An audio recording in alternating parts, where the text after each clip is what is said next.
Boa tarde a todos. Para mim está sendo uma satisfação muito grande estar aqui novamente. Faz tempo que eu não venho aqui, né? É tão bom. Queria sempre lembrar de agradecer ao Alexandre Taleb, a professora Keren também, e toda a equipe aqui presente, o Ulisses, o Rafael e os convidados que aqui estão. E a gente vai dar continuidade às atividades de ventilação mecânica, que é muito extenso, então fizemos em módulos, né? Hoje a gente vai estar falando de módulos ventilatórios, o básico ao avançado. E semana que vem vamos especificamente falar mais das patologias relacionadas aos módulos avançados, que seriam os duplos controles, módulos de alta frequência, VAPs, aí tem NAVA, tem uma série de módulos avançados, ultramoderno, tecnologia avançada, e que a gente vai estar comentando sobre isso semana que vem. Hoje a gente vai fazer uma revisão rapidamente de ventilação, sem se aprofundar, e entraremos nos módulos ventilatórios, ok? Lembrando que eu sou José de Arimateia, tenho a especialidade em ventilação mecânica e trabalho no Hospital de Urgência, no Hospital São Francisco de Assis, na Auditoria do IPASCO e em outros locais, professores de vários estados, e aqui vamos iniciar o nosso trabalho, tá bom? Antes de iniciar a ventilação mecânica, eu só gosto de fazer alguns lembretes, que é bom a gente, quando se fala em qualquer circunstância, lembrar que nós somos profissionais e estamos no momento de mudanças, né? Momento de transição. Então, o novo profissional de hoje, ele tem que aprender sempre diferença entre os vencedores e os perdedores. Então, hoje, pelo advento de tecnologia, são equipamentos ultramodernos, desde o mais simples da década de 50, do BIRD Mark 7, veio os volumétricos MA1, MA2, depois os microcontrolados e agora os microprocessados. Então, a gente precisa conhecer do mais simples ao mais moderno. Todos são geradores de fluxo, então a gente precisa sim, a gente precisa aprender, precisa buscar. Hoje, não justifica a gente ter dúvidas, a gente tem que buscar informação de quem sabe, ok? Ter curiosidade, a gente tem que buscar isso, a gente tem que ter um pensamento crítico mesmo, ser curioso, comprometimento diário, a gente tem que gostar do que faz, ser muito comprometido nas nossas atividades, né? Focado, perseverante, humilde, paciente, disposto a recomeçar sempre. Eu mesmo estou sempre estudando ventilação mecânica, estou sempre me atualizando, sempre participando de educação continuada, porque a gente precisa. Tá? O mais que você acha que já está tudo tá bom demais, não. A gente sempre tem que procurar buscar. Lembrando que ainda no novo profissional, ele tem que ser assertivo, agressivamente confiante. Imagina se um vencedor todos os dias. Imagina, tem essa impressão sua que todos os dias você é um vencedor. Tá? Reforçar seus pontos fortes, sofisticadamente simples. São apenas mensagens que eu gosto de deixar sempre no começo para que a gente possa refletir um pouco. E algumas dicas ainda para o novo profissional, né, desse nosso milênio: transformar as ideias em realidade, passar de boas ideias para ações. A gente tem que ter atitude mesmo, a gente tem que parar de falar demais e agir. E falar e agir seria o ideal, né? Ter paixão pelo que faz, a gente tem que gostar mesmo, sempre procurar falar coisas boas, sempre procurar falar de ideias, de discutir algo que possa nos trazer satisfação e bem-estar. Ter o foco e permanecer focado naquilo que quer, okay? Ter profundo conhecimento do que quer e se esforçar continuamente para aumentar esse conhecimento. E é isso que vocês estão fazendo aí do outro lado. É buscando essas informações, e eu e toda a equipe aqui do Serof estamos tentando ajudá-los dessa forma, né, de levar até vocês essas informações. Bem, quando a gente fala em ventilação mecânica, a gente está falando de gerador de fluxo. Gerador de fluxo pode ser apenas um gerador de fluxo simples, né, de transporte, um microtrack, e pode ser também um gerador de fluxo microprocessado, de alta tecnologia. O que vai diferenciar de um em relação ao outro são alguns recursos adicionais que um tem em relação aos demais. Bem, esse é um servo-ventilador Collor. Por que eu vou estar falando um pouco dele? Porque ele é muito utilizado no estado de Goiás como um todo, né? E esse servo-ventilador, ele tem vários componentes integrantes, né, dentro de uma família de ventiladores. São várias marcas da mesma linha de fábrica, né? O servo-ventilador da Takaoka, que reúne ventiladores de alta performance, design arrojado e completa monitorização ventilatória. Então, hoje, todo ventilador microprocessado ele tem que ter monitorização ventilatória. Esse é o grande lance do momento. É você analisar os gráficos, interpretar os gráficos e saber fazer a leitura dos mesmos. se ele está com resistência, se ele está com baixa complacência, se ele está apresentando um alto PIP, um aprisionamento de ar, isso tudo no gráfico mostra muito bem. E você vai lá e regula e ajusta para resolver aquele pequena disfunção que pode gerar uma sobrecarga à condição ventilatória, isso reter CO2, fazer hipercapnia, o paciente pode entrar em fadiga. Então, são pequenos ajustes finos que a gente realiza no ventilador e principalmente nesses microprocessados que nos dá essas condições. Aqui vocês observam muito bem, né, o gráfico de fluxo, volume, aqui a curva de complacência, ok? Bem, aqui, considerações gerais sobre os ventiladores, principalmente esse que eu acabei de citar, eles têm microprocessados desenvolvidos para atender neonatais, pediátricos e adultos. Então, sempre a gente tem que lembrar que esses microprocessados, ele tem a opção para neonato, para pediátrico e para adulto. Alguns anos atrás, você adquiria um equipamento somente para adulto, e outros épocas também equipamento somente para neonato, como o Inter 3. Hoje não. Hoje você tem os três em um só equipamento, tá? Bateria interna com autonomia para 120 minutos, completamente carregada. É claro que depois de alguns anos, isso pode ser, o tempo vai diminuindo, né? E isso é muito necessário em função de queda de energia, às vezes o gerador ele não entra imediatamente, então é importante que os equipamentos, a bateria sustentem um certo tempo. Tá? Fluxo de base, tela de LCD, um touchscreen, isso facilita muito o manuseio do equipamento. Outras considerações, monitorização de FiO2, fração inspirada de oxigênio, isso é muito bom, porque você garante uma concentração de oxigênio, mas será que essa garantia está realmente chegando ao paciente? Aí você tem que ter célula de oxigênio que vai fazer essa mensuração do equipamento, que mede o que vem da rede de ar comprimido e oxigênio, da tubulação do hospital, até o ventilador. E essa célula ela vai fazer essa análise. Isso é muito bom, porque às vezes você espera que garanta uma quantidade de oxigênio e, infelizmente, por algum motivo, essa garantia não está sendo cumprida. E essa célula de oxigênio, a gente vai estar comentando rapidamente, a gente monitora isso, tá? Volume exalado também é muito importante. Conforme o volume exalado, a gente sabe se ele está aprisionando ou não o ar, se o paciente tem alguma doença obstrutiva ou restritiva que está comprometendo e restringindo essa exalação. E também algumas válvulas de exalação pode estar travada. Então o paciente vai fazer alto PIP, aumento de trabalho, sobrecarga, e isso acaba gerando um esforço muito grande. Sensores é extremamente importante. Nós temos sensores distal e proximal. Hoje utilizamos sensores distal, que são sensores que estão mais distantes do paciente, eles estão mais próximos do equipamento. Isso é muito bom, por quê? Porque qualquer sujidade que aconteça no sensor, ele vai fazer uma leitura inadequada. E essa leitura inadequada pode levar você a ter uma conduta também inadequada. Então, a gente precisa estar regulando sempre, o tempo todo, manter os sensores numa posição conforme o seu manual, de maneira que não entre sujidade no sensor.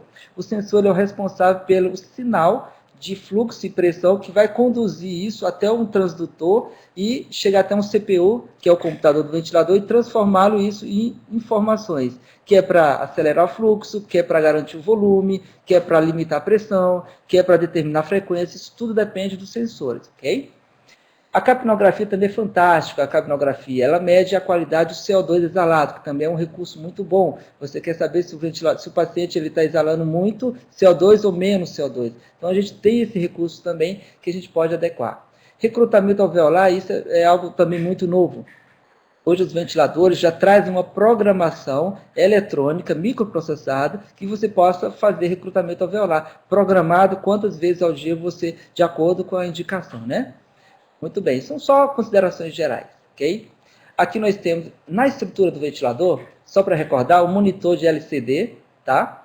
Colorido, 17 polegadas, touchscreen, não precisa você ficar girando o botão, é só no toque. Aqui você tem um painel de controle, caso o touchscreen não funcione, você tem ainda o painel de controle e botões de navegações, que esse botão de navegação aqui, ele vai acionar todos os comandos, tá?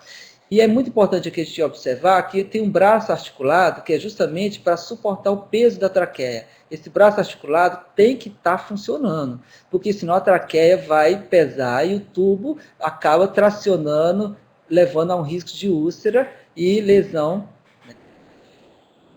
Aqui nós temos onde ficam os sensores, tá? Tá vendo que ele facilita, coloca uma cor azul e uma branca. Esses sensores é justamente para captar o sinal que passa pelo circuito, e esses sinais eles são conduzidos pelo transdutor até o CPU, e lá ele abre e fecha a válvula inspiratória e a exalatória. Abre a válvula ins para o fluxo ser entregue e fecha a válvula exalatória, e vice-versa quando for ao contrário. Tá?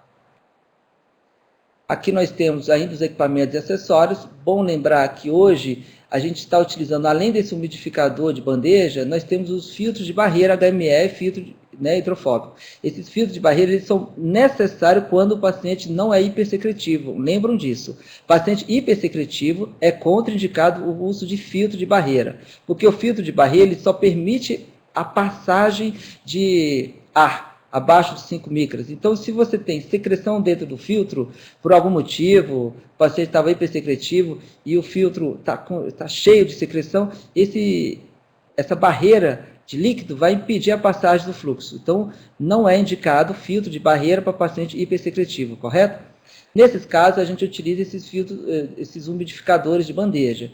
Esses umidificadores também são muito interessantes, porque aqui ele tem a possibilidade de me fornecer a temperatura. Aqui vai haver um aquecimento da bandeja. O nível da água não pode ser nem acima, nem muito abaixo. Se for muito abaixo, pode esquentar demais. E se for muito alto, vai transbordar a água do umidificador para o circuito. Isso geralmente resistência, risco de contaminação, ok? Aqui tem uma borracha de vedação nessa tampa. Essa borracha ela costuma se perder muito. Então, muito cuidado onde você trabalha, na hora da esterilização, na hora dos cuidados. Essa borracha, se ela sumir, acaba havendo um vazamento justamente nessa tampa, tá? Só para lembrar que é muito importante o conhecimento de todo o equipamento e dos acessórios que ele faz junto, né? Esse é um coletor, né? Um dreno, coletor que está entre as traqueias, e esse coletor aqui também tem uma borracha que facilita a vedação. Na hora que você desconecta para desprezar a água que acumula dentro desse copo coletor, ele mantém lá em cima pressurizado, então não vai haver despressurização, isso é muito bom. Okay? Aqui a forma correta de você manter um circuito, esse circuito tem que estar nesse sentido, o copo coletor tem que estar nessa forma para poder permitir com que a água que for acumulado, ela fique aqui dentro para facilitar depois a sua eliminação. Se o circuito estiver dessa forma, você vai ter prejuízo na condição de ajustes, tá? Você pode tanto aumentar a resistência, você pode provocar um risco maior de assincronia, tá? E até mesmo o acúmulo de água no circuito, ok? A água tem que ser drenada nesse sentido, para que aqui acumule e aí depois seja desprezada, tá? Aqui, para lembrar, são sensores adulto e sensores infantil. Como os equipamentos são microprocessados, eletrônicos, temos que ter sensores pediátricos e sensores adultos. Isso, o que muda? Muda justamente nos cálculos eletrônicos, né? Se eu colocar um sensor infantil, você pode ter certeza que em um circuito de adulto, os valores não vão ser valores reais. Vai estar havendo o quê? Uma alteração em função dos sensores, que os sensores que mandam o sinal, tá? Então, a gente tem que lembrar disso. O circuito tem que ser montado, checado, se for o caso até mesmo, lembrar de fazer educação continuada, de treinar e reciclar toda a equipe sempre. Caso a sua equipe não tenha essa experiência, você pode solicitar à empresa que é responsável pela manutenção dos equipamentos. Eles vão, sem nenhum custo, é obrigação da empresa, sim, dar esse treinamento, porque quanto melhor você utilizar os equipamentos, mais recursos, mais condições você vai oferecer ao seu paciente. Então, eu falo isso para muitos colegas que me pedem para me aplicar alguns treinamentos, sempre que posso eu faço isso, em muitos lugares, mas existem as empresas próprias, tá? Aqui são circuitos próprios de adulto, eles têm um diâmetro maior, um tamanho maior. Aqui o de circuito infantil, ok? Abaixo de 25 quilos, a gente usa o circuito infantil. Acima de 25 quilos, nós utilizamos os circuitos de adulto, ok? Já está havendo algumas modificações e que não está sendo mais utilizado o circuito neonato. Agora está sendo utilizado apenas o infantil e o adulto. Aqui mostrando muito bem como é que é a montagem desse circuito, que é onde acontece em média de 90% dos problemas, é na montagem do circuito. Se esse circuito for montado de forma inadequada, aqui é o ramo INS, o ramo inspiratório ele passa pela essa bandeja, que vai estar com água destilada. aquecida, né, a temperatura controlada, corpórea. Aqui, depois que é aquecido, ele vai conduzir por aqui. Aqui o coletor de água. Caso aqui esteja muito cheio, esse coletor de água vai transbordar e vai vir para o circuito e tem que cair aqui.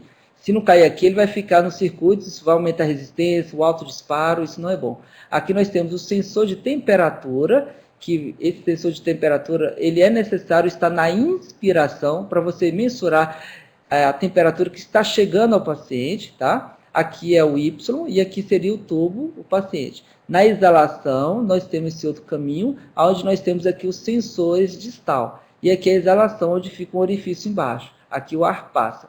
Temos alguns ventiladores, nós temos filtros de barreiras que fazem parte do equipamento e outros filtros de barreiras que a gente coloca nessa posição aqui, próximo ao paciente, tá? Não podemos utilizar os dois ao mesmo tempo, filtro de barreira, HME, ou o umidificador do tipo bandeja, tá? Ou usa um ou usa o outro. Lembrando que o filtro de barreira, ele é extremamente importante, fundamental, é um umidificador que realmente funciona, mas que ele não é indicado para paciente hipersecretivo. Nesse caso, a gente utiliza para qualquer paciente, hipersecretivo ou não. Tá? Só não pode utilizar os dois, correto? Aqui é o circuito infantil, nós temos aqui os sensores também distal, que facilita muito a sujidade. Antigamente, o sensor ficava aqui em cima, e qualquer secreção que viesse do tubo encostava aqui no sensor e interferia em toda a regulagem do aparelho, em todos os sinais, e isso gerava, né, um transtorno muito grande, porque o alarme alarmava o tempo todo. Então, assim, eles fizeram modificações justas e agora colocaram um sensor um pouco mais distante que tem a mesma capacidade, tá? Aqui um sistema neonato, você percebe que o diâmetro da traqueia é menor, o tamanho é menor, ok? Só para recordar, lembrar, não se deve utilizar circuito de neonato para adulto, né? A gente tem que, e também vice-versa, circuito de adulto para neonato. O espaço morto é diferente, tem o cálculo próprio para o espaço morto a cada ciclo, tá bom? Nebulização, também hoje a gente utiliza muito no circuito dos ventiladores. Então, antes pensava que nebulização era apenas quando o paciente estava em respiração espontânea, numa máscara. Não, hoje a gente faz nebulização com uso medicamentoso, para que o paciente, mesmo em ventilação mecânica, ele receba esse benefício. Então, é um fluxo de gás que substitui uma inalação para administração de medicamentos, com capacidade para até 7 ml, sincronizado à inspiração. Então, esse mesmo sistema de nebulização ele tem que ser conectado no ramo inspiratório, porque ele vai gerar o fluxo na inspiração. Ele não pode estar no ramo exalatório, porque senão você não vai ter o mesmo efeito, não vai ser adequado. Aqui ele está colocando a nebulização da forma mais correta, que é após o sensor, porque aqui em seguida já vem o tubo. Então, ótimo, maravilha, mas nem sempre isso a gente observa na prática. Muitos colocam esse nebulizador no circuito e é muito perigoso, cuidado de colocar isso no circuito, tá, pessoal? Só para lembrar que existe a forma correta. E o manual tem que estar disponível para o enfermeiro, para o médico, para toda a equipe que estiver na unidade. O manual, caso vocês não tenham, o manual dos equipamentos que vocês têm na unidade de vocês podem, pelo site, ligar na fábrica, eles vão indicar um representante aqui na cidade ou mais próximo, e eles vão lá fazer uma visita, fazer treinamento e levar o manual para vocês. Hoje também nós temos manuais eletrônicos. Eu tenho manuais de quase a maioria desses aparelhos nossos, aqui de Goiânia, de outros Brasil, de outros equipamentos. Eu busco muito esses manuais, que os manuais mostram realmente como você deve utilizá-los, tá? A nossa experiência conta muito? Conta, mas os manuais é extremamente necessário você ter na unidade, tá? Aqui mostrando o analisador de oxigênio, como você deve posicioná-lo para você avaliar se realmente o oxigênio que você está determinando que chega ao paciente ele está sendo garantido. Okay? Aqui mostrando na primeira tela de inicialização, alguns ventiladores você já pode até determinar quantos ml por quilo paciente você quer utilizá-lo como ventilação. Caso o paciente ele tenha 70 quilos, você tem que pensar que não é o peso real, é o peso ideal. Aí está relacionado à altura do seu paciente. Então, você não pode utilizar um peso real. Por exemplo, o paciente tem 200 quilos. Você não pode pensar em colocar 10 ml. Poxa, como é que você vai colocar 2.000 ml a cada ciclo? Não pode. Isso vai levar muito CO2, vai fazer uma elevação assim, muito rápida, né, do pH, fazendo uma alcalose respiratória por iatrogenia. Então, você tem que utilizar o peso real, não o ideal, tá bom? E aqui na tela inicial você tem aqui o peso do paciente, ele já calcula e já te dá quantos ml, tá? Isso automaticamente. Mas também isso você pode ajustar depois que você iniciar a ventilação. Correto? Aqui nós temos, só para recordar rapidamente, quanto ao peso, né? Se a criança pesa menos ou igual a 6 quilos, você tem um módulo específico para neonato, que a gente vai estar falando lá na frente, das modalidades. Então, você tem PCV para neonato, CIVP, CIVP, BIPV, PSV, isso voltado à neonatologia. Aqui, ao mesmo tempo, você pode ter peso maior que 6 quilos, até 10 quilos. Você tem os módulos também infantil. Aqui mostra também os módulos infantil e adulto, né, maior que 25 quilos. A gente vai detalhar mais quando entrar daqui a pouquinho nos módulos ventilatórios, em cada situação, tá? Só para lembrar que isso aqui é tirado do próprio manual do equipamento. E o equipamento, ele tem que estar ao nosso acesso, tá? Aqui nessa tela principal é muito legal, que ele mostra a barra superior, valor introduzido para o peso do paciente. Então, aqui, ó, nesse primeiro momento, você vai colocar aqui a quantidade de ml que você quer a cada ciclo. 500 ml, 600 ml, muito bem. Aqui o módulo é VCV, ventilação controlada a volume. Eu vou garantir o volume, o fluxo é contínuo, a minha ciclagem é a volume. Quando terminar o volume programado, ele encerra a inspiração, dá uma pausa curta e inicia a exalação. Aqui do lado direito, ajuste de parâmetros ventilatórios. Então, aqui eu vou ajustar os parâmetros que eu quero que meu paciente receba. Na parte esquerda, a monitorização e ajuste de alarmes. Desse lado, eu vou ajustar os alarmes de pressão máxima, pressão mínima, alarme de volume minuto alto, mínimo, alarme de apneia, alarme até meio de FiO2. Então, aqui eu vou usar alguns recursos de alarmes. Também são super tranquilos. Na barra inferior, status, equipamento e mensagem de alarme. Caso aqui você tenha alguma alteração que é sensível e perceptível ao equipamento, desconexão, alarme de pressão máxima atingido, ele faz uma mensagem aqui nesse espaço, tanto sonoro quanto de vermelho, mostrando desconexão, mostrando pressão elevada, tudo bem? Aqui nós temos alguns ajustes de parâmetros, que são ajustes necessários, caso o seu ventilador tenha. O volume a gente determina pelo peso ideal, não o real, em média de 5 a 8 ml por quilo de peso para adulto, e infantil 15 ml por quilo de peso. Aqui a frequência respiratória é de 12 a 16 incursões por minuto. O fluxo, ele é um fluxo, pode ser descendente, pode ser quadrado, é um fluxo contínuo, fluxo de onda quadrada, e descendente não, ele inicia com uma pressão maior e vai decrescendo. Então, o fluxo você calcula de 5 a 6 vezes o volume minuto. O volume minuto é a frequência respiratória vezes o volume corrente. Tá? O tipo de fluxo que são as ondas, senoidal, onda quadrada, onda descendente.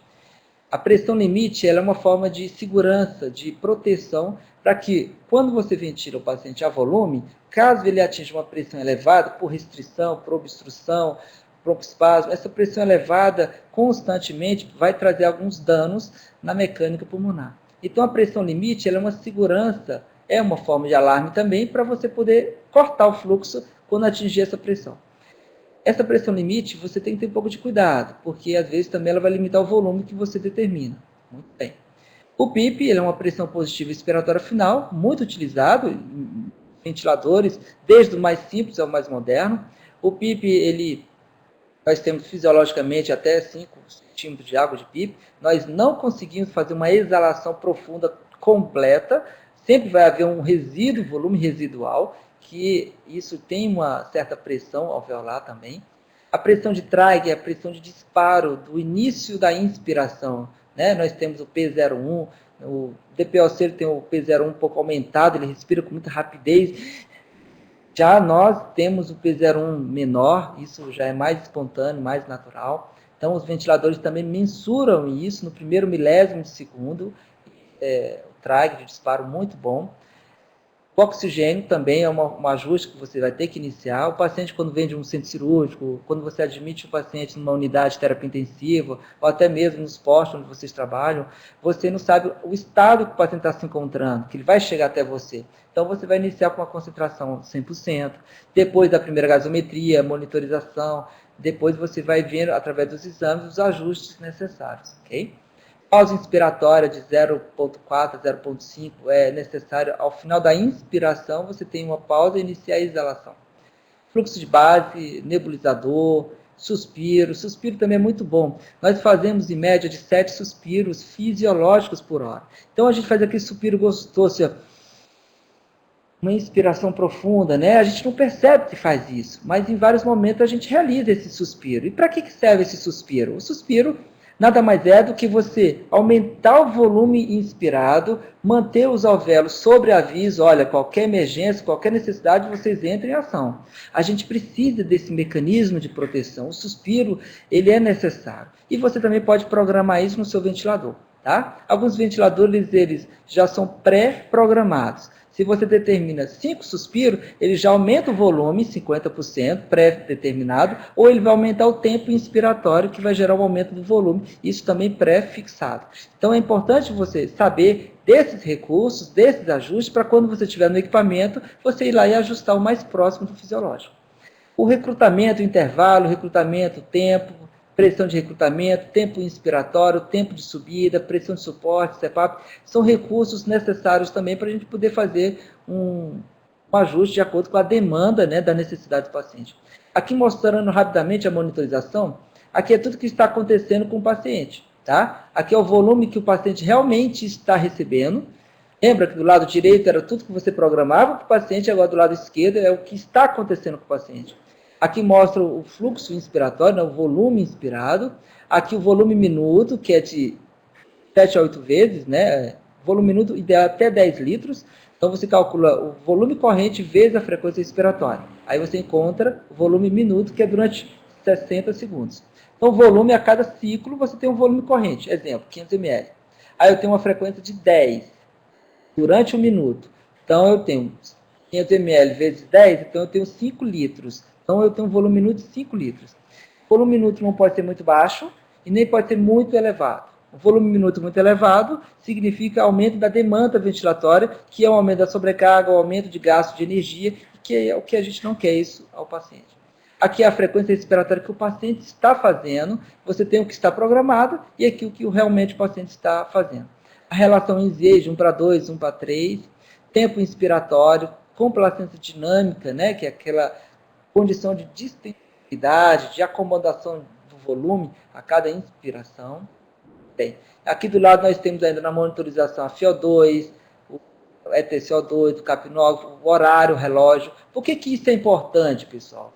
Hoje, poucos utilizam os recursos de tecnologia, mas você pode adaptar um cabo, passar todas as informações via eletrônica para o seu notebook, para o seu computador central, e depois você vai saber tudo o que está acontecendo com o seu paciente, como é que ele passou a noite, quais foram os momentos que mais apresentou algumas oscilações. Então ele mostra aqui, ele tem várias opções de checagem, até mesmo o próprio técnico, ele lá na sua central, a empresa, ele sabendo o número do equipamento, né, o registro do equipamento, ele pode acessar e ver o que pode estar acontecendo. E ele, da onde ele estiver, ele pode ir lá mesmo fazer uma reinicialização do sistema, ele pode fazer um ajuste e já descobrir o problema. Se o problema é falha humana, de nós não sabemos utilizar o recurso que temos, se o problema é falta de sinal de alguma forma, sobrecarga de energia, algo que comprometeu naquele horário, e o que aconteceu. Então, gente, hoje é muito bom a gente ter contato com esses técnicos, saber como é que eles trabalham, o que a gente pode fazer para ajudar eles e, ao mesmo tempo, ajudar o paciente e toda a equipe, né? Aqui mostrando algumas curvas necessárias na monitorização. Hoje, monitorização respiratória, monitorização gráfica. Hoje, a gente tem que fazer a interpretação gráfica para que a gente saiba como realmente o fluxo está chegando à vias aéreas do paciente e como isso está saindo. Então, aqui eu tenho uma curva muito importante de fluxo e pressão. Aqui mostra a curva de complacência, né? Muito bom. Se aqui tivesse desviado à direita, estava hiperestendendo. Se aqui, como está mais à esquerda, significa que o volume está muito bom. Aqui mostra os 500 ml, que foi pré-programado, e aqui mostra a pressão que o paciente está atingindo. Se o paciente tivesse uma resistência inspiratória à passagem desse fluxo, com certeza que a pressão seria maior. E aí o desvio dessa curva seria para a direita, mostrando que a pressão foi maior para garantir o mesmo volume. Então, isso, nesse gráfico, mostra muito bem que o paciente está ótimo. fluxo está chegando bem, sem nenhum sinal de resistência, né, de obstrução. O volume corrente de 500 ml está atingindo uma pressão de vias aéreas menor, pequena. Isso é bom, significa que não está havendo muita impedância à entrada desse fluxo. E aqui mostra nessa outra curva a inspiração e aqui a exalação. Tá? Aqui onde para, significa que aqui já tem um pouquinho de PIP, tá? E esse pouco de PIP, se caso ele parasse nesse nível, aqui a gente teria que saber quanto de centímetro de água teria para quanto de PIP ele está aprisionando, tá bom? Muito bem. Aqui algumas mensagens rapidamente, janela, mensagem no período que o ventilador aguarda um ciclo de esforço do paciente para entregar um ciclo assistido. Essa janela é sempre importante a gente lembrar que se você programa 10 ciclos por minuto, os 10 ciclos vão ser garantidos pelo ventilador. Mas se o paciente queira respirar antes desses ciclos pré-programados, existe a janela. O aparelho permite que ele respire e o equipamento só complementa. A gente chama isso de assistido. Sincronismo próprio do microprocessado e na intenção do paciente querer respirar. O paciente tem total liberdade de querer respirar. E o aparelho, percebendo isso, ele deixa. Mas para isso você tem que ajustar no módulo que ele tenha esse sincronismo, tá? É claro que um paciente sedado, que acaba de chegar de um centro cirúrgico, o paciente está sob efeito de dormonide e tudo mais, ele não vai ter essa participação, mas à medida que isso, o efeito vai passando, ele vai querendo reassumir a respiração e a gente vai ter que fazer as modificações necessárias. O auto-PIP, ele não é benéfico, tá? Lembra de auto-PIP, sobrecarga, esforço respiratório, aumento de trabalho. Então, o paciente que faz auto-PIP, a gente tem que ter muito cuidado. A monitorização tem que ser muito beira-leito mesmo, né? Esse auto-PIP tem que ser corrigido com muita facilidade, tá? A gente utiliza 85% do valor do auto-PIP em PIP externo, para você diminuir esse trabalho, tá? Pausa expiratória manual, isso é necessário para a gente poder mensurar o auto-PIP. Você dá uma pausa e aí a gente mensura quanto de ar está ainda se permanecendo no sistema, já que você cortou o fluxo exalatório. O aparelho não manda mais fluxo. Então você corta, dá uma pausa, obstrui, e aí vê quanto no pico de pressão ele atinge, que é o auto-PIP. A pausa inspiratória é para mensurar a complacência, a pressão alveolar, né, a pressão de platô. Então você sabe que com a pausa inspiratória ele corta o fluxo também, tem uma quedinha rápida de pressurização e você sabe qual é a pressão alveolar. Essa necessidade dessa pausa inspiratória, alguns ventiladores têm, outros não. Então esse equipamento ele tem. Aqui nós temos os controles, né, ventilação controlada da pressão, ventilação controlada da volume, e a associação dos dois, seria um duplo controle. Você ventilar a pressão e garantir o volume prefixado. Hoje a tendência, não só nesse momento, mas a tendência futura, é você utilizar os duplo controle.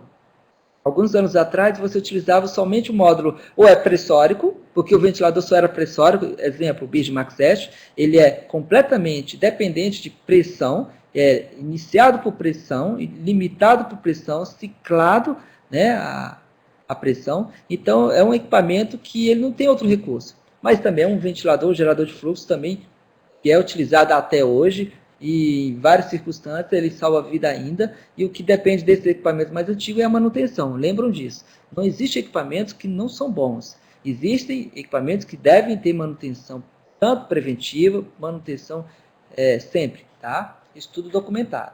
E outros ventiladores apenas volumétricos, que é o caso do MA1, MA2, que somente eram volumétricos, eles não tinham outros recursos de pressão controlada e tudo mais. Hoje não, hoje você já tem as duas possibilidades de controle de ventilação, ou a volume ou a pressão, e você pode utilizar os dois, que isso é necessário, é muito bom, tá? Esse duplo controle. Stand-by, ele é uma mensagem que indica que o ventilador está em modo de espera. Esse stand-by é muito utilizado quando você faz um transporte ao paciente. O paciente está na sua unidade, ele vai fazer um exame em outro setor. Então, você não vai levar o ventilador. Estava tudo programado. Você põe em stand-by, ele mantém os parâmetros que já estavam programados e você conduz o paciente no transporte e, em seguida, quando ele retorna, você só aperta o stand-by, ele já está com todos os parâmetros já programados, ok?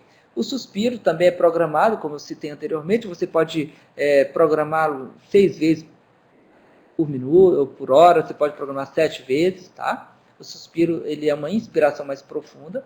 Os alarmes também é fundamental você não deixar de conhecê-los e monitorá-los, porque os alarmes ele é um sistema de proteção do paciente para que ele acuse, sinalize que alguma coisa está acontecendo e você tem que ir lá e ver.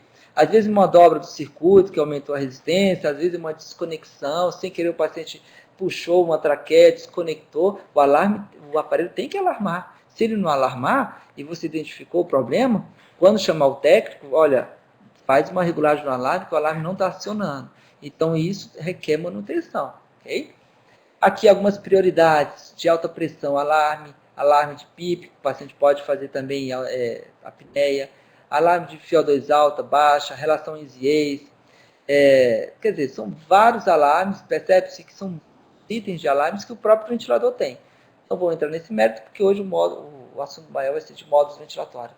Os tipos de curva de fluxo, nós temos aqui nesse primeiro momento um fluxo do tipo onda quadrada, percebe que aqui é um fluxo contínuo, que eu vou determinar de acordo com o meu paciente. Então, eu posso utilizar de 5 a 8 vezes o volume minuto, sempre acima de 50 litros. Tá? Então, aqui é um fluxo contínuo. Aqui a pausa, que eu comentei anteriormente, uma pausa de 0,4, 0,5. E aqui inicia de vermelho a exalação.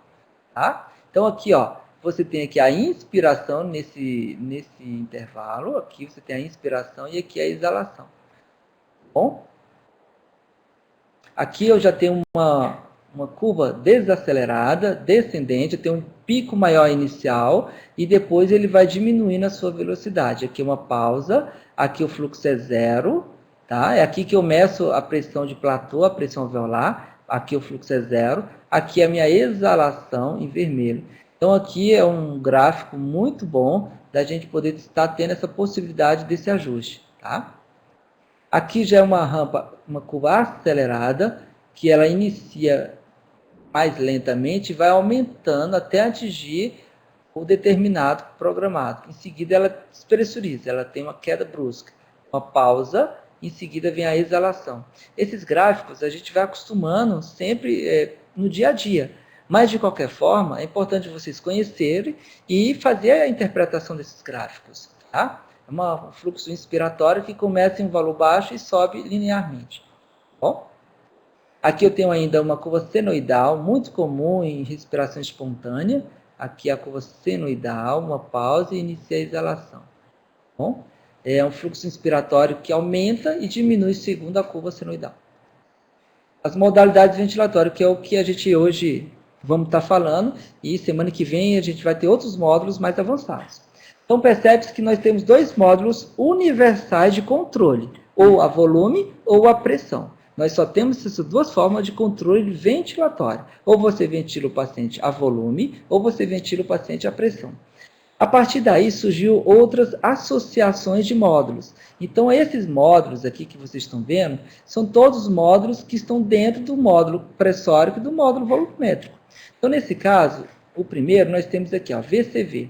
Ventilação controlada a volume. O que isso quer dizer? Quer dizer que eu vou ventilar com controle e garantia de volume. O volume eu vou prefixar, o meu fluxo eu vou prefixar, a frequência é prefixada, tá? Eu não vou aqui determinar limite de pressão, tempo INS, nada disso. A volume, eu vou garantir o volume, certo? A pressão é livre. Ali a pressão vai oscilar de acordo com a mecânica respiratória. Já no módulo ventilação controlada da pressão, eu vou garantir o controle da pressão pré-determinada. Aí eu vou definir o tempo inspiratório, sim, que vai acontecer, o tempo ins, que vai acontecer até atingir esse limite de pressão. Caso eu queira aumentar o volume corrente, eu posso aumentar ou o tempo inspiratório ou aumentar o limite de pressão. Eu aumento o volume corrente. Esse volume corrente, nesse momento, eu ainda não sei qual é o valor do volume corrente. Eu só sei que eu tenho que limitar a pressão e determinar um tempo inspiratório. Esse volume corrente ele vai mostrar na telometria, na tela gráfica. E lá vai mensurar quanto de volume você está atingindo de acordo com o limite de pressão. Caso você queira aumentar um pouco mais o volume, você pode aumentar o limite. Caso você queira diminuir um pouquinho esse volume, às vezes o volume está muito elevado, você tem que diminuir o limite de pressão. Vou dar um exemplo para vocês. Isso é muito comum, gente. Eu trabalho em hospital de emergência, em vários locais, você recebe um paciente politraumatizado. Mas ele teve um TCE, foi para o centro cirúrgico, operou, está sedado, tudo bem. Mas ele não teve nada no tórax. Teve fratura de extremidades, TCE, já foi feito os procedimentos adequados. O pulmãozinho dele tem uma complacência ótima, uma escuta fantástica, raio-x normal, sem nenhuma contusão torácica. Tudo bem. Esse paciente, se você colocar uma pressão, ventilação controlada da pressão, que é muito necessário, é muito comum em grandes serviços, mas você tem que saber quanto de volume vai estar lá dentro a cada ciclo. Porque se você não souber, você vai gerar, mesmo que o limite de pressão seja pequeno, a distensibilidade, como não tem nada que restringe, o paciente vai demorar para atingir aquela pressão. Então ele vai acomodando o volume até atingir a pressão. Aí ao final vem um volume de 2.000 ml. Aí você olha, daqui a pouco o paciente está fazendo barotrauma, está fazendo pneumotórax, ele está fazendo uma eliminação muito rápida de CO2, aí vem a gasometria com alcalose respiratória, que é uma dessas de iatrogenia. Então o volume corrente ele tem que ser monitorado. O volume corrente em excesso, ele dificulta a sua eliminação. O paciente tem lá uma frequência de 15 e um volume corrente muito alto, ele não consegue exalar a cada esses ciclos. Então ele vai aprisionando ainda mais, ele vai fazendo auto-PIP. Isso vai gerando o quê? Aprisionamento de ar trap, isso vai gerando sobrecarga e o paciente vai descompensar. Aí o paciente faz depressão central, faz outras lesões secundárias, e aí o problema é muito grande. Então a gente tem que monitorar isso. Mesmo que você ventile a pressão, que é fantástico, não existe hoje módulo melhor do que o outro. Os dois módulos de ventilação são universalmente bons utilizados em qualquer circunstância. A gente precisa ter treinamento e saber o que utilizar em cada situação especiais, tá? Aqui já tem um duplo controle muito bom. Aqui a ventilação com volume assegurado por controle de pressão. Então esse módulo aqui é um módulo que a gente deveria utilizar mais, porque eu já estou associando os dois. Bom, fantástico, né? Porque antes, se eu só usar volume, só ventila volume, minha pressão ela oscila, ela é livre, e isso eu não vou garantir. A pressão é a mesma coisa, eu vou garantir a pressão, o tempo índice, mas o volume vai oscilar, né? Aqui não, aqui já é um pouco diferente. Aqui nesse item você tem a garantia, né, do volume assegurado pela pressão. Essa pressão ela vai oscilar para garantir constantemente o volume corrente. Isso é muito bom até para o paciente dormir. Eu não sei se você sabe, mas hoje, até para você ter uma qualidade de sono à noite, você não pode ter uma frequência respiratória muito alta.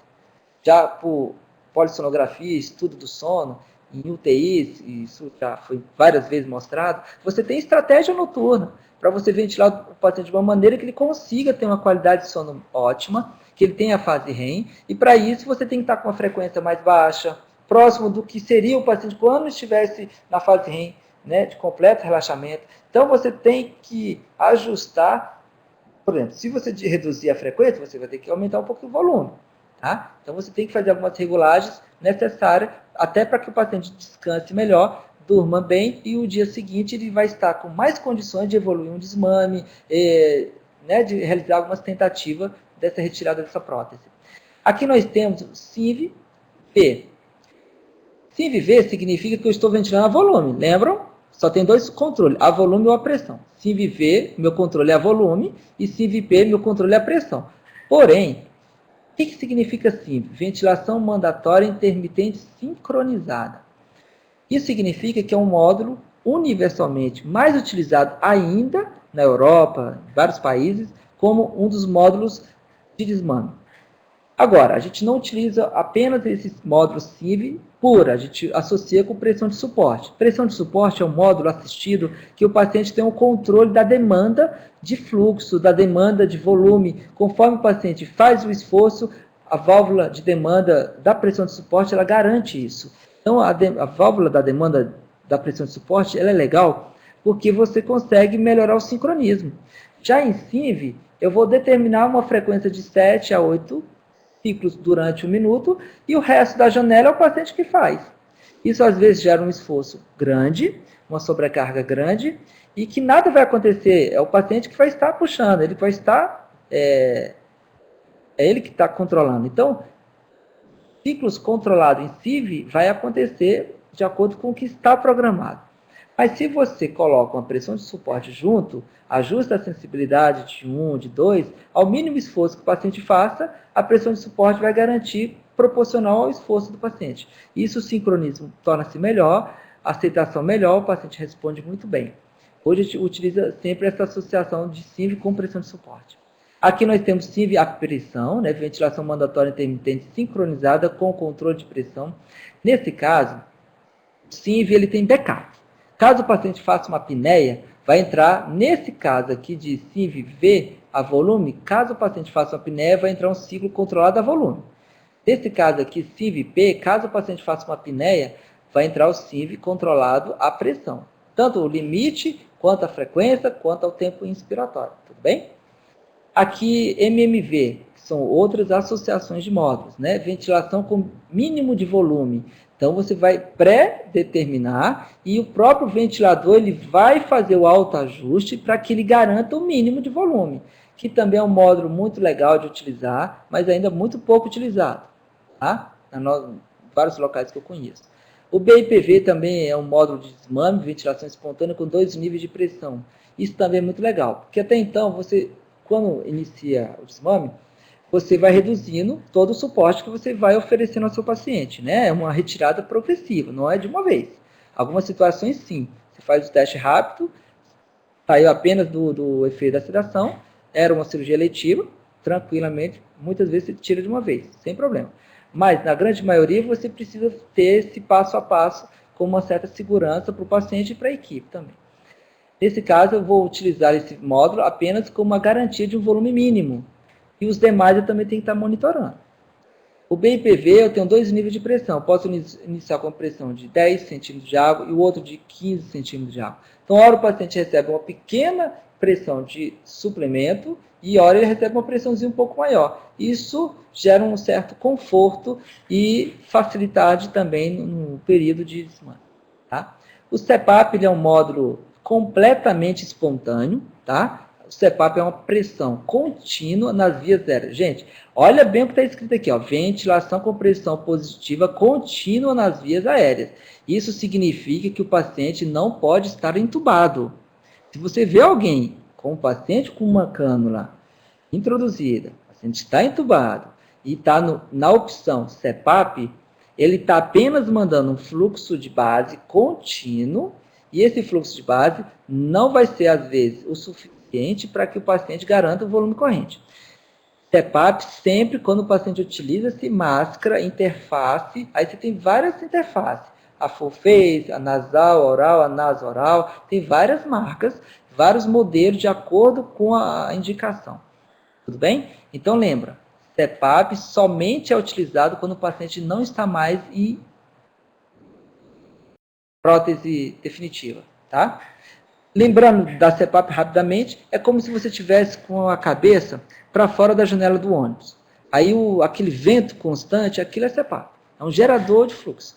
Tá? Ele vai gerar um fluxo constante. Isso facilita, gera um certo conforto, diminui realmente um pouco o trabalho respiratório. O paciente gosta, ele sente a facilidade do ar entrar, e isso diminui um pouquinho. O paciente que tem uma sobrecarga ventilatória, está fazendo muito esforço, nossa, ele sente muito bem e o cuidado é você não deixá-lo que ele fique dependente a isso. É utilizá-lo em poucos momentos durante o dia. Tá?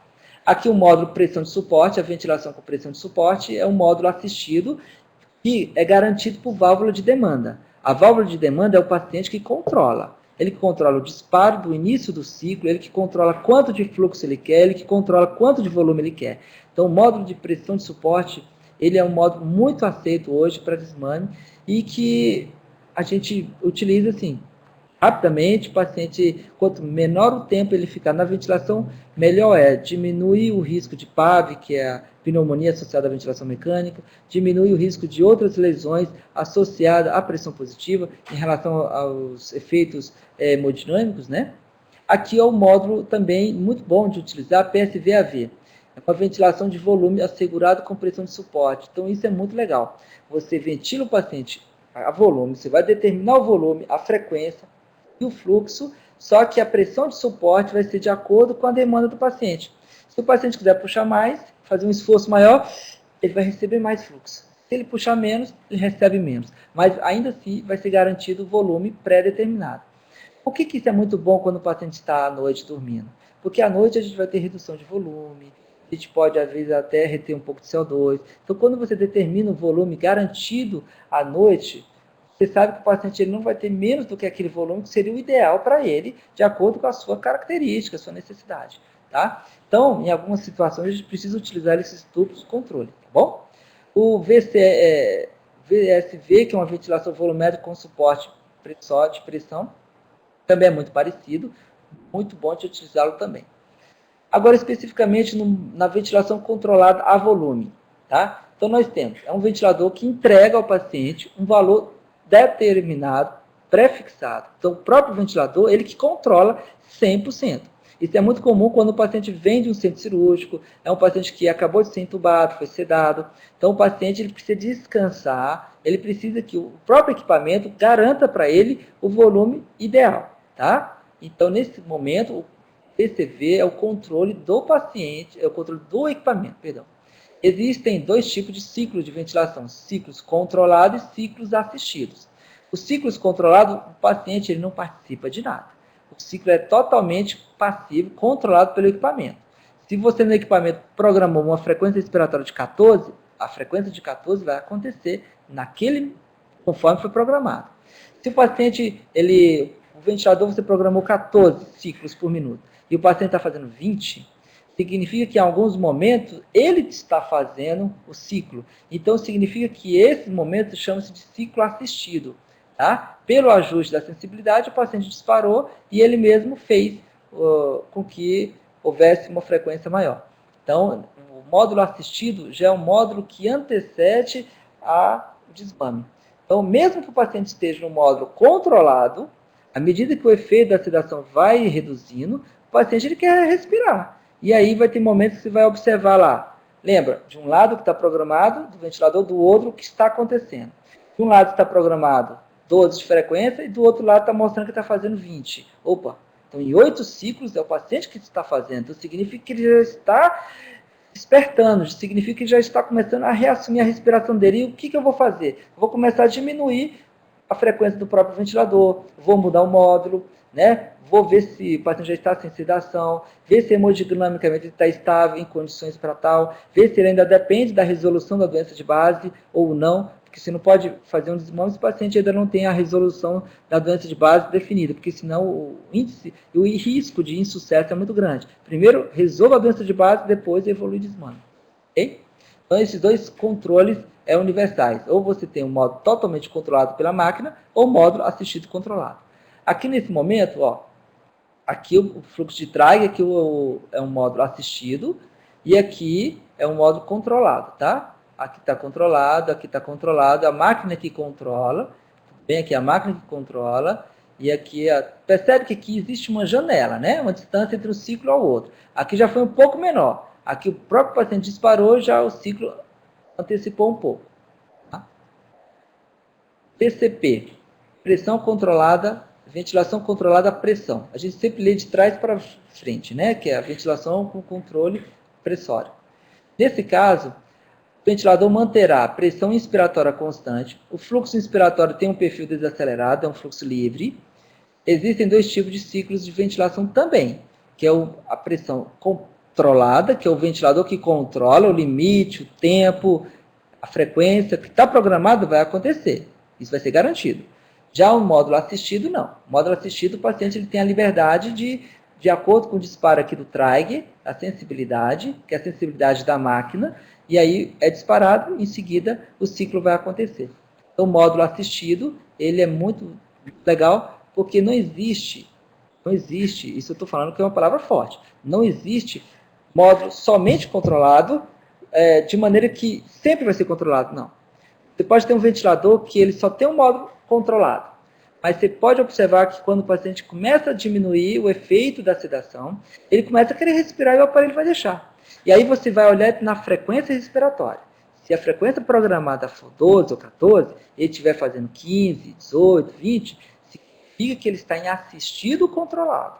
Vai ter momentos que ele está entrando e vai ter momentos que somente a máquina entra. Então, mesmo que esteja no módulo lá escrito, lá na tela de controle inicial, VCV. Nossa, mas meu paciente está entrando várias vezes, eu programei 12 e está fazendo 20. Mesmo que ele esteja em VCV, que é um módulo de controle total da máquina. A máquina, por ter recursos de ajustes finos de sensibilidade, ele permite que o paciente ele entre nessas janelas, tá? Então, você, quando se deparar isso, é o momento de você mudar o módulo, tem? Ok.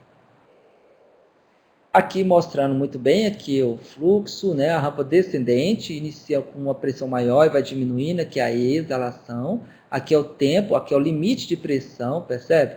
Ó, aqui atingiu o limite de pressão em cima, aqui é a frequência, aqui é um ciclo, tá?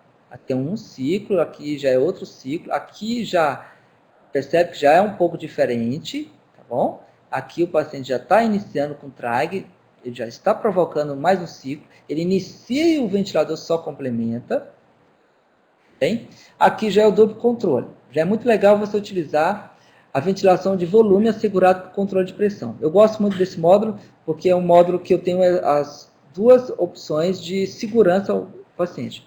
Tá? Eu vou garantir o volume e vou ventilar de uma maneira que o fluxo seja mais livre, que o paciente esteja um sincronismo melhor. O PCVAV é uma ventilação de volume assegurado por controle de pressão. Esse autoajusta a menor pressão inspiratória necessária para atingir o volume corrente ajustado. Adapta-se às propriedades mecânicas do pulmão e tórax, pressão inspiratória é constante, o fluxo inspiratório é desacelerado. Então, isso é, como eu acabei de citar, é um fluxo desacelerado, é um fluxo livre. O fluxo vai ser de acordo com a necessidade, de acordo com o respeito da própria mecânica. Então, esse autoajuste é muito bom. Você garante um volume assegurado por uma pressão que o fluxo é livre. Então, conforme o paciente puxa mais ou não, ele faz esse autoajuste para que o paciente esteja melhor sincronizado. Tá? Aqui mostrando isso muito bem, ó, hora o pico de pressão é maior, hora vai ser um pouco menor, o limite vai ser, oscila um pouco o limite de pressão para que o volume seja constante.